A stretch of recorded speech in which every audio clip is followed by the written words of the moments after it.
សេដ្ឋកិច្ចកម្ពុជាកំពុងពង្រីកខ្លួនយ៉ាងឆាប់រហ័សជំរុញដោយការកើនឡើងនៃការតភ្ជាប់អ៊ីនធឺណិតដែលបានលោតពី 32% ក្នុងឆ្នាំ 2016 ដល់ជាង 60% ក្នុងពេលបច្ចុប្បន្នទោះបីជាមានការកំណើនគួរឲ្យកត់សម្គាល់នេះក្តីយុវជនជាច្រើននៅតែចូលទីផ្សារការងារដែលពុំទាន់មានការត្រៀមលក្ខណៈ Digital ពេញលេញទៅតាមតម្រូវការរបស់និយោជកនៅឡើយនៅពេលដែលកញ្ញាបុប្ផាឈានចូលបរិវេណសិក្សានាងបានចាប់ផ្ដើមនៅដំណើរដែលជានិមិត្តរូបតំណាងឲ្យនិស្សិតកម្ពុជារាប់ពាន់នាក់ដែលកំពុងប្រឈមនឹងការពិតថ្មីនេះ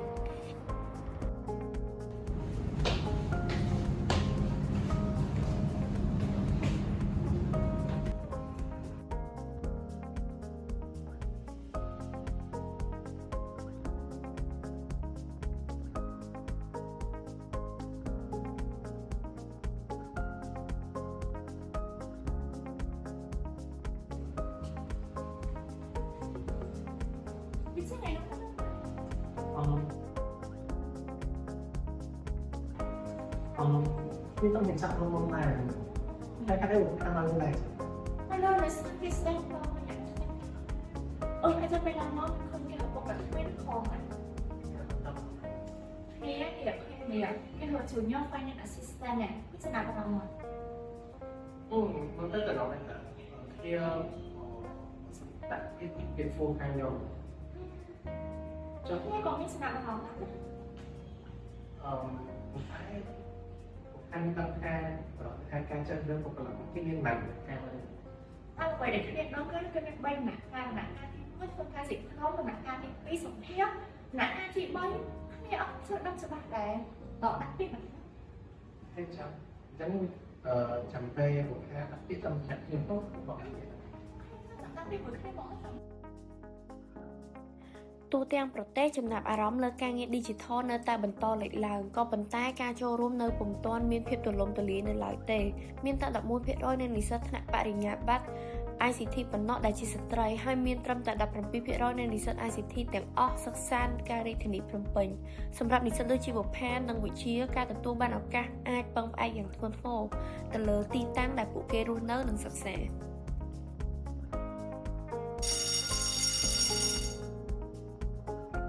น้องจง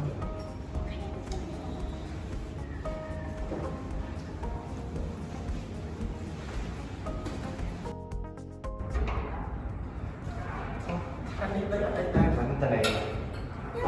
ยังตัดไม่ดีหมด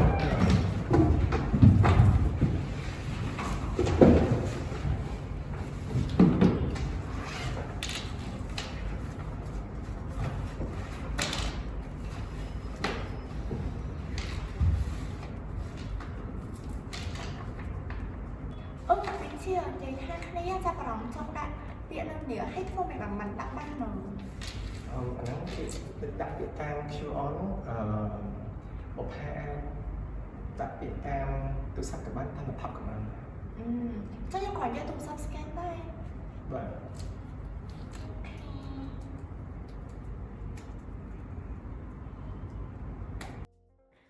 ឧបករណ៍ Digital កំពុងក្លាយជាចំណុចស្នូលនៃការដាក់ពាក្យការងារក៏ប៉ុន្តែនិស្សិតកម្ពុជាជាច្រើននៅតែមានការលំបាកក្នុងការប្រើប្រាស់វេទិកាអនឡាញការវាយតម្លៃផ្អែកលើសាលារៀនបង្ហាញថាអក្ខរកម្ម Digital ជាមធ្យមក្នុងចំណោមយុវជនមានត្រឹមតែ 49 នៅលើ 100 ពិន្ទុតែប៉ុណ្ណោះមានន័យថាសូម្បីតែនិស្សិតដែលមានសមត្ថភាពក៏ជារឿយៗខ្វះទំនុកចិត្តនៅពេលរកកិច្ចការ Digital ផងដែរนี่ทำไมให้บุพาทำไม ตัวตัวให้เหมือนได้นะ ให้บุพาอะไรนี่ของนักมองจำบางเขียนเป็นอย่างนี้ถึงจะพาไปยังไม่ได้ ok nhưng mà của ba bên chồng thì có đi tay này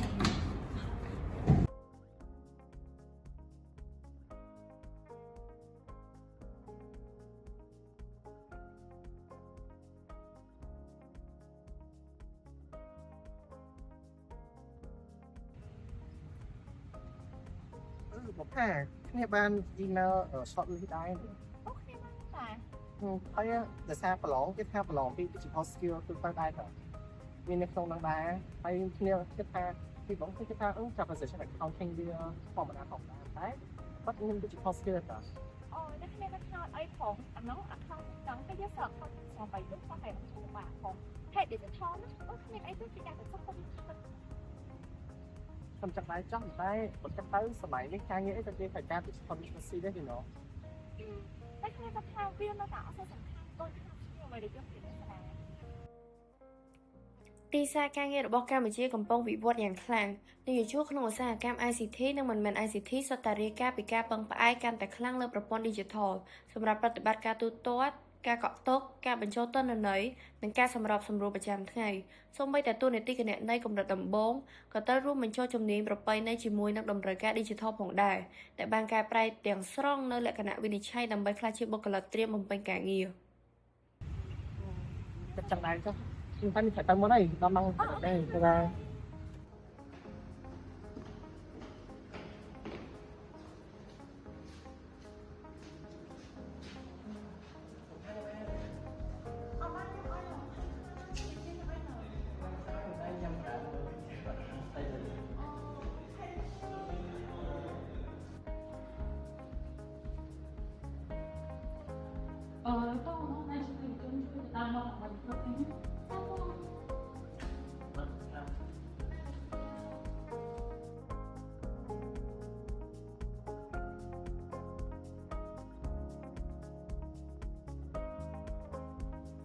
សួស្តីអូនថាញ៉ាំនំញ៉ាំអត់ដែរអូនអាចជួយណែនាំខ្លួនមកកាន់បងតិចបានអត់ ជំរាបសួរបងខ្ញុំឈ្មោះសាបុផាខ្ញុំគឺជានិស្សិតឆ្នាំទី4រៀននៅវិទ្យាស្ថានពាណិជ្ជកម្មខ្មែរចំពោះខ្ញុំវិញយកខ្លះរបស់ខ្ញុំបាននិយាយបានថាគឺជាជំនាញគណនេយ្យមកដោយសារខ្ញុំរៀននៅវិទ្យាស្ថានពាណិជ្ជកម្មខ្មែរផ្ទាល់ប៉ុន្តែបងនិយាយពីរឿង digital វិញខ្ញុំចេះតិចតួច សួស្តីបងខ្ញុំឈ្មោះរតនជាជានិស្សិតឆ្នាំទី4នៅជាស្ថានពាណិជ្ជកម្មខាងអានហើយភាពខ្លាំងរបស់ខ្ញុំគឺខ្ញុំអាចប្រើឧបករណ៍ digital ដូចជា formula នៅក្នុង Excel Google Sheet និង Word QuickBooks ដើម្បីធ្វើការរៀនថតរហ័សនិងត្រឹមត្រូវជានិច្ច នឹងបងឈានចូលដល់សំណួរនានាមុនតើអូននឹងរៀបចំរបាយការណ៍ចំណាយប្រចាំខែយ៉ាងដូចម្តេច សម្រាប់ខ្ញុំគាត់ដើម្បីរៀបចំរបាយការណ៍ចំណាយប្រចាំខែគឺដំបូងឡើយគឺខ្ញុំប្រមូលរាល់ប្រកាន់ដៃតមកខ្ញុំសរសេរចូលក្នុងកុដសៀវភៅកំណត់ត្រាហើយខ្ញុំយកប្រដាប់កាត់លេខមកបូកលេខនោះមួយហើយសំខាន់គេនោះគឺខ្ញុំ copy លេខនោះពីម៉ាស៊ីនកាត់លេខដាក់ចូលទៅក្នុង spreadsheet ខ្ញុំនឹងបញ្ចូលប្រកាន់ដៃទាំងអស់នោះចូលនៅក្នុងតារាង Excel ហើយប្រើ formula ដើម្បីកណនានិងបង្កើតគំនូរតារាងសម្រាប់ការវិភាគដូច្នេះបើសិនមានការកែប្រែតួលេខទាំងអស់នោះនឹងធ្វើបច្ចុប្បន្នភាពដល់ស្វែងរក អរគុណសម្រាប់ចម្លើយរបស់អូនអញ្ចឹងបងសូមសួរសំណួរទី2ទៅអូនក្នុងករណីដែលបើក្រុមហ៊ុនផ្លាស់ពីប្រព័ន្ធកណន័យនៅកណ្ដាលទៅជាប្រើប្រព័ន្ធកណន័យលើ cloud តើអូននឹងសម្របខ្លួននឹងយ៉ាងណា បើសិនជាក្រុមហ៊ុននោះមានការផ្លាស់ប្ដូរការកត់ត្រានៃប្រព័ន្ធគណនេយ្យពីការកត់ត្រាលើកណ្ដាលទៅជាការកត់ត្រាលើប្រព័ន្ធ digital វិញសម្រាប់ខ្ញុំផ្ទាល់ខ្ញុំគិតថាខ្ញុំត្រូវការវគ្គប្រវត្តិសាស្ត្រខ្លាំងមែនតើដោយសារខ្ញុំភាគច្រើនគឺខ្ញុំធ្វើគណនេយ្យនៅលើកណ្ដាលខ្ញុំកម្រធ្វើនៅលើប្រព័ន្ធ digital ខ្លាំងណាស់ឆ្នាំមួយចំពោះខ្ញុំផ្ទាល់គឺខ្ញុំទុកចិត្តនៃការធ្វើនៅលើកណ្ដាលជាមួយ ខ្ញុំនឹងសិក្សាប្រព័ន្ធថ្មីនោះភ្លាមៗហើយសាកល្បងមុខងារផ្សេងៗដើម្បីបង្កើតអ្នកពេទ្យឲ្យសម្រាប់ក្រុមរបស់ខ្ញុំនិងអ្នកទាំងអស់គ្នាអាចសម្របខ្លួនជាមួយគ្នាបានដែរ thế làយើងទៅសម្រួលចុងក្រោយដើម្បីបានបងគិតថាពួកបងនឹងអាចជួយបងចូលទៅការក្នុង next gen ហើយផលដែលខ្ញុំជ្រើសយកក្រុមហ៊ុនបងដោយសារតែទី1គឺខ្ញុំគិតជាមនុស្សដែលមានទំនួលខុសត្រូវខ្ពស់ទី2ខ្ញុំគិតថាក្រុមហ៊ុនបងគឺត្រូវការមនុស្សដែលមានទំនួលខុសត្រូវខ្ពស់ដែលធ្វើការជាពិសេសនោះគឺខាងគណនេយ្យហ្នឹងហ្មងហើយខ្ញុំក៏មានចំណេះដឹងខាងគណនេយ្យខ្លាំងហើយខ្ញុំគឺភាគច្រើនខ្ញុំកត់ត្រាអីគឺនៅលើกระดาษដែរខ្ញុំគិតថាវាមានប្រព័ន្ធសុវត្ថិភាពច្រើនជាងនៅលើកុំព្យូទ័រខ្លាំងមែនតើអរគុណ ពីព្រោះខ្ញុំបញ្ចូលជំនាញគណនេយ្យមូលដ្ឋានជាមួយនឹងសមត្ថភាព digital ខ្ពស់ហើយខ្ញុំអាចយកដឹងយ៉ាងលឿនធ្វើការរហ័សហើយជួយក្រុមការងាររបស់ខ្ញុំក្នុងផ្នែក digital បានទៀតផង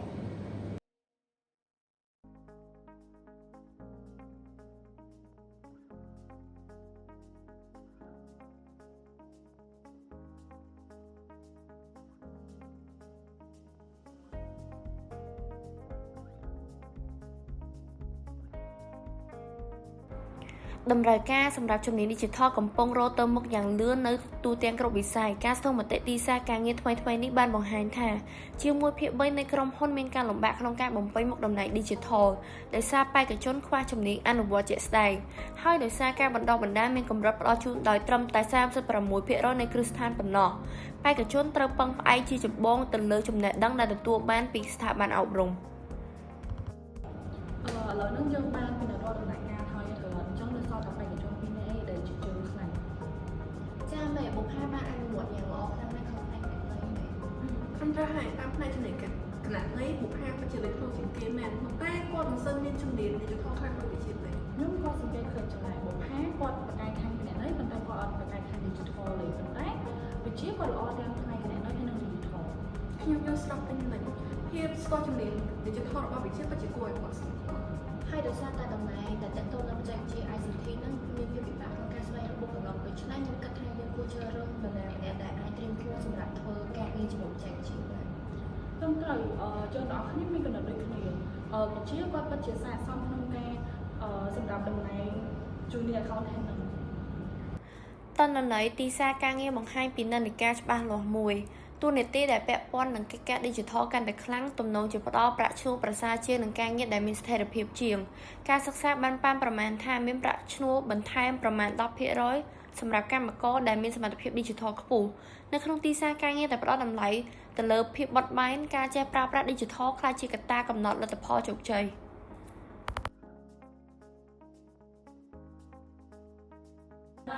បុប្ផាគេឆ្លើយឆ្នាំគ្នាចូលហើយ អូមកគ្នាគ្នាដៃចាអូខេមក គ្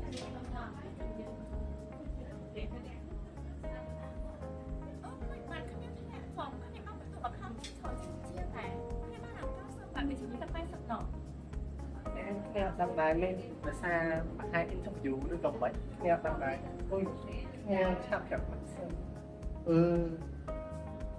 គ្នាតែញ៉ាំអីមុនហើយចេញទៅ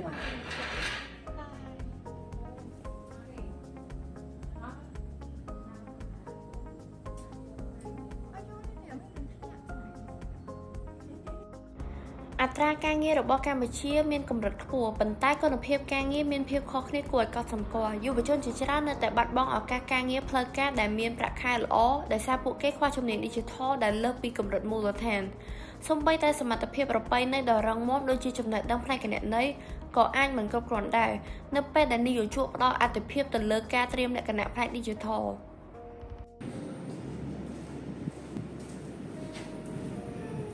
នៅតែអត់យល់មិនបានវិជាជាប់ហើយមានគ្នាចង់បន្ទុកអត់ខ្លងគ្នាដូចគ្នាតែខុសគ្នាតែបន្ទុក digital តែក៏ចឹងទៅស្ត្រេសដល់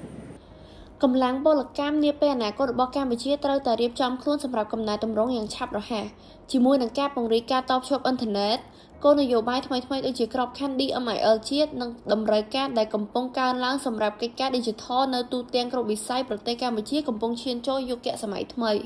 យុវជនជំនាន់ក្រោយត្រូវតែបញ្ចូលគ្នានៅចំណេះដឹងគ្រឹះជាមួយនឹងអក្សរកម្ម Digital ដើម្បីរក្សាភាពប្រកួតប្រជែងពីព្រោះបច្ចុប្បន្នឱកាសជារបស់អ្នកដែលអាចរៀនសូត្រផ្លាស់ប្ដូរខ្លួនឯងនិងកសាងសមត្ថភាព នៅប្រទេសកម្ពុជាដែលក៏ការងារត្រូវបានសរសេរឡើងវិញដោយបច្ចេកវិទ្យាឬក៏អាចនិយាយថាសេដ្ឋកិច្ច digital នៅកម្ពុជាកំពុងតែរីកចម្រើនយ៉ាងលឿនតាមការស្រាវជ្រាវបានបង្ហាញថាបុគ្គលិកដែលមានចំណេះដឹង digital ខ្ពស់ជាបុគ្គលិកដែលមានចំណេះដឹង digital ធ្វើឲ្យប្រាក់ឈ្នួលខ្ពស់ជាងមធ្យមប្រហែល$120ក្នុងខែតែផ្អែកទៅលើកម្រិតភាពខ្លាំងនៃ digital របស់ពួកគាត់ ជាយ៉ាងណាក៏ដោយវិជាជនកម្ពុជាមានចំនួនតែ5%ប៉ុណ្ណោះដែលមាននៅជំនាញ digital ទំនើបខ្ញុំនិងមានតែ1%ប៉ុណ្ណោះដែលមាននៅជំនាញ digital ទំនើបខ្ពស់ហើយដូច្នេះហើយបានជាធ្វើឲ្យមាននៅគម្លាតការងារល្អប្រសើរជាច្រើនដែលមិនទាន់ឡើងមកពីដោយសារតែនិយោជកព្យាយាមស្វែងរកបុគ្គលិកដែលត្រៀមខ្លួនរួចជាស្រេចសម្រាប់សេដ្ឋកិច្ច digital ដូចនេះពួកយើងយល់ថាអ្នកជំនាញជំនាន់បន្តគួរតែបញ្ចូលចំណេះអប់រំដូចជាសេដ្ឋកិច្ចនិងហេដ្ឋារចនាសម្ព័ន្ធជាមួយនឹងជំនាញ digital ដើម្បីទទួលបានការរីកចម្រើនពីសម័យបច្ចុប្បន្ននេះអ្វីដែលសំខាន់គឺមិនមែនជាអ្វីដែលយើងយល់ដឹងតែម្ដងទេវាក៏ជារបៀបដែលយើងអាចប្រើប្រាស់បច្ចេកវិទ្យាដើម្បីធ្វើឲ្យចំណេះដឹងនៃខ្លួនមានប្រសិទ្ធភាព រៀនសូត្រផ្លាស់ប្ដូរខ្លួនឯងកសាងសមត្ថភាពអនាគតនៃការងារកំពុងរងចាំយើងរួចជាស្រេច